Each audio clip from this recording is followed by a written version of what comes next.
bay ra bây giờ thu bom đã lúa ghé chung mơ ghé bắt ta đều ghé số ghé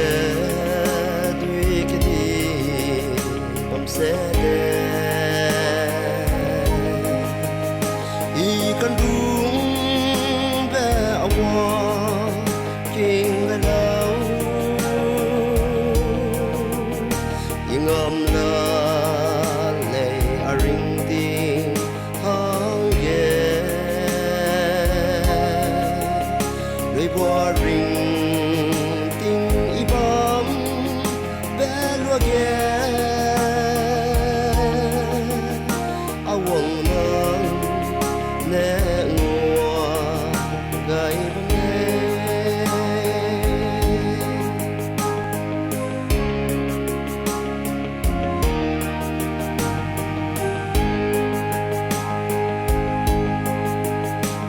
để mai ở tình nói biết dè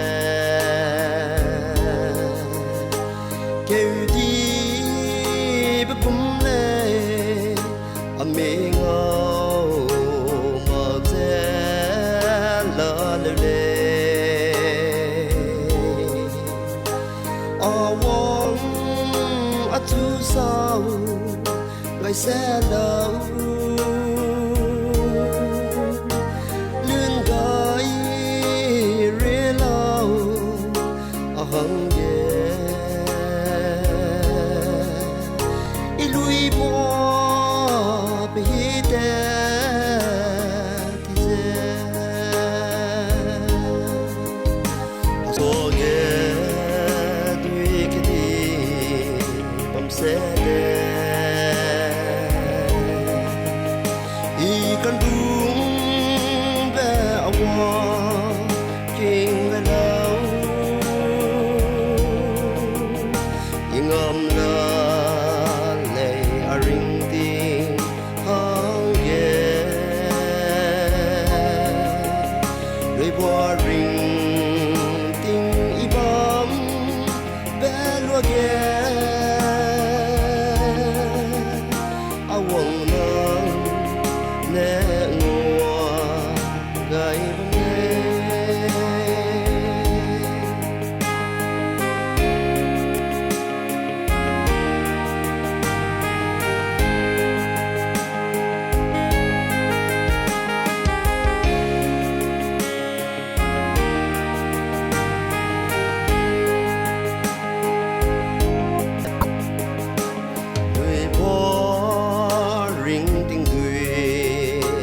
sáng lệ ra bó cũng ngồi bom sẽ vì cái lúa bom lệ ý chí bầu ring tiếng sau đẻ ra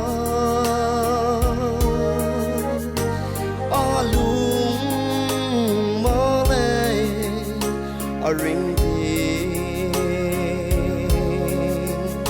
a lung nêu du lệ a ring tiếng số ghé đuôi cái đi bom xe đè con đúng về hoa kinh về đâu ngầm là lệ à ring tiếng hang ghé đôi bùa ring tiếng y bom bé lúa ghé à quăng